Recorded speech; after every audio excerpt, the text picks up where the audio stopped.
I am the clumsiest person in the world, so if there's something to trip on, I will, so I'm going to stand here. I'm the training director with OSP Cyber Academy, and I don't come from a technical background from the private sector. I've recently retired from the police after 30 years, and I've got the experience of the training and data protection and management of vulnerable and sensitive data. So when you look at the human element for any technology that's been introduced, we actually give the human element a bad name. And why is that? Well, you just have to consider that technology and the speed and the advancement of technology. And then you think, well, how can you expect your workforce to keep up with the developments in technology and actually understand the complexity and the implications of introducing that new technology, whilst allowing them to be developed and have the skill set to do that. So the human element does get a fair kicking, but that's because we need to make sure that we are educating and raising awareness through any technology that's being introduced. So to do that, you're going to have a holistic approach to introducing education and training. If you're going to be introducing the different technologies that I've heard discussed today in this format, but also in some of the other inputs, then you need to make sure that you have competent standards so that you can actually have staff that are going to be competent when they're educating and doing their own role. So it's going to have to be bespoke, and it's going to have to be structured to the different business needs that you have. We work with a lot of clients in some of the targeted industries that Steve mentioned there, the financial sector, IT and communications, because one size does not fit all in terms of the education and the training that's required for your staff. So you need to make sure that you're focusing on that when you're building a new technology. You know, each technology has its own business requirement so that you can look at the cyber security issues that it's going to be addressing. So I don't come from the private sector, as I mentioned, I come from the public sector, and we're not so exposed to the multitude, and I mean the multitude, of the different cyber security tools, services and products that there is out there to be used. You look downstairs around the exhibition hall and you see the vast amount of different technological IT network solutions that are out there and available.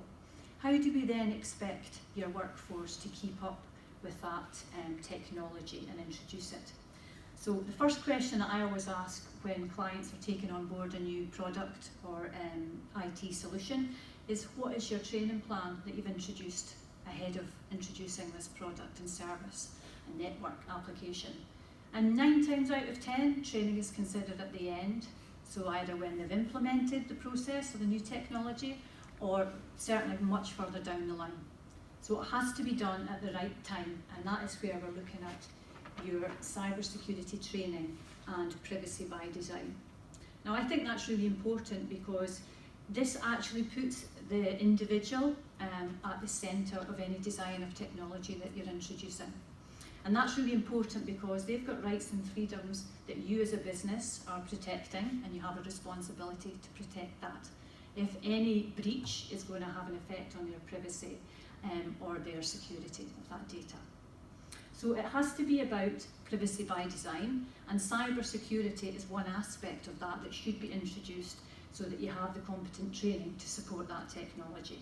And it has to be integrated as you're developing it. Good practice has already identified that you should have security training for all your users. If you think about it, who's using the system that you've introduced? If it's humans that you're using it, then all those humans are making decisions when they're doing it. So they need to have education and awareness about the security implications around that. So if we can all try and improve our own behaviours and actually look at being more innovative and that will resolve a whole lot of issues. My previous background in the police, we had to really adapt the processes that we had in place, and it was an ideal opportunity to look at it as a positive and actually be more creative, more innovative. Because you know yourself, if you've been introduced to a new system, if the technology is complicated, if it's time consuming, what do humans naturally do? They try and cut corners. They try and find an easier way to do something. So it's really important that design aspect is considered. It's really important for staff to consider what the threats, hazards and vulnerabilities are. Cybersecurity is not a black art. You know, it's about understanding the threats, the vulnerabilities and the hazards. And somebody's mentioned it already earlier on today that, you know, staff, humans are the weakest link. So if the threats and vulnerabilities are coming from within your organisation, then that has to be addressed at a very early stage.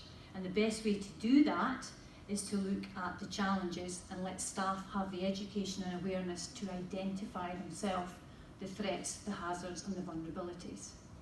Make them collaborative in that process, because if they own it, then they're going to be more responsible when they're doing it. Human error. I was recently asked to present an overview of what the cyber breaches, data protection and GDPR non-compliance was having an impact on the business communities and on organisations. And that was to heads of security from a vast array of different industries, banking, finance, IT, a whole raft of different industries. And actually doing the research was really enlightening for me, but it was quite alarming for them, because when you actually drill down into what's causing the cyber breaches, the data breaches, the security breaches, it's predominantly human error that's doing that. So you can have a brilliant technological system put in place for your cyber security, but if I refer back to if humans are using that and making the decisions, then that's going to have an impact on it. So it wasn't about, the research didn't show up that it was malicious attacks that were happening, although you hear about them constantly in the press, because that's the ones that do hit the papers. It was more about staff having pressure to get a job done, not understanding the process, not knowing what the security policies and procedures were. Earlier on today, Kate Forbes, the Minister, spoke about 13,000 people in the digital industry to keep things moving. That's a lot of onboarding. And you might very well give training and education when you onboard somebody into your business, but what do you give them thereafter? What do you do when you introduce new technology? We're considered much further down that line. So it's about putting that person right back into the forefront. Make them confident, make them competent, and then they're going to embrace what they need to know when they need to know it. Look at your staff culture and your accountability. Businesses need to be accountable and drive the change in staff culture, don't they? You know, accountability is about governance. The board will own the culture and the values of your company, your business, your organisation. So they should be driving it from that level. Cybersecurity is increasingly demanding that we have the governance at the board level, and that's absolutely right. So that everyone is then competent to execute their own role. How can you possibly demonstrate that you're taking it seriously at that level if you're not introducing any education or awareness programme for your staff? I don't think that's demonstrating that you're taking it seriously right through your organisation. You can see the quote there from Elizabeth Denham, the ICO. 3/4 of us don't trust businesses to do the right thing with our emails, phone numbers, preferences and bank details. She finds that shocking. I find that shocking. 75% of adults don't think that businesses are doing the right thing with their personal data. That's quite an astounding figure. You know, and if they don't think that they're doing that, they don't believe that businesses are protecting their customers and protecting the other businesses that they work with. That's a challenge. It's a challenge for you all to build that trust and confidence. And the way to do that is to do the right thing.